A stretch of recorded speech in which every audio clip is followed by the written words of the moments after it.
지난 대선 과정에서 허위 발언을 한 혐의로 기소된 이재명 더불어민주당 대표가 한 달여 만에 재판에 다시 출석했습니다. 지난 재판에 이어서 이번에도 안다는 것이 행위인지 인식인지 등의 여러 쟁점을 두고 검찰과 치열한 공방을 벌였습니다. 김철희 기자입니다.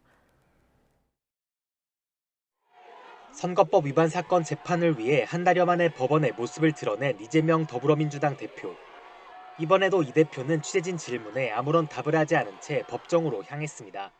어제 남욱 변호사가 대표님을 유독 민간업자를 싫어했다고 증언했는데 어떻게 생각하십니까?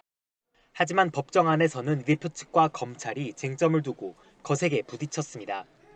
이 대표 측은 지난 재판에 이어 이번에도 안다는 것은 인식의 영역이지 허위사실 공표의 대상인 행위가 아니라는 주장을 이어갔습니다.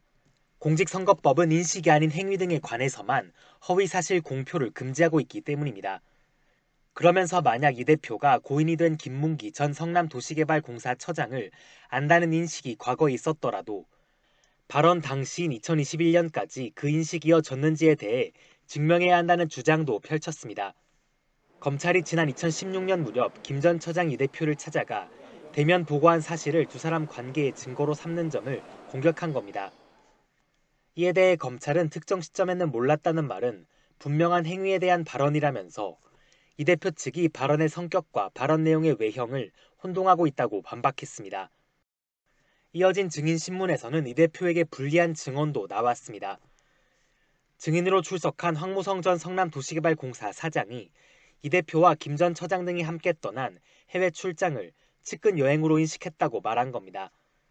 황 전 사장은 기술자가 따라가야 하는데 왜 김문기가 가지 하는 의심도 들었다면서 김 전 처장이 함께 간다는 사실을 출장 전날에 알게 됐다고 주장했습니다. 다만 황 전 사장보다 앞서 증인으로 출석한 정민영 변호사는 지난 2017년 한 차례를 제외하고는 둘 사이 전화 연락이 있었단 말을 들어보지 못했다고 말하기도 했습니다. 정 변호사에 대한 이 대표 측의 반대 신문은 다음 재판이 열리는 오는 16일에 이뤄질 예정입니다. YTN 김철입니다.